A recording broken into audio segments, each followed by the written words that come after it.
24-birinchi savol. Molyar massasi 43,5 gram taqsim mol bo'lgan metan va xlor aralashmasini ultrabinafsha nurlar ishtirokida to'liq reaksiyasidan nima hosil bo'ladi deb.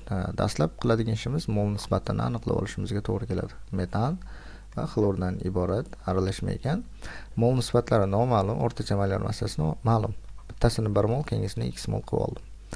Xo'p, o'rtacha molyar massa topishim uchun 16 gram metan va 71 x gram xlor aralashmasi mollar yig'indisi 1 plus x mol. Mana shu 43,5 ga teng ekan. Taqsim 1 yozsam hech narsa o'zgarmaydi. Proporsiyali tenglama.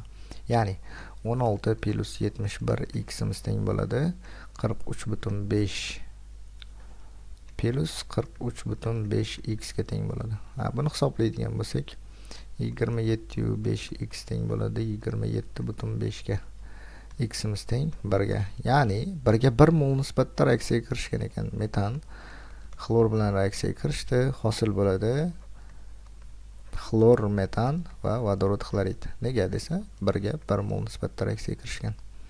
Javobimiz A varianti.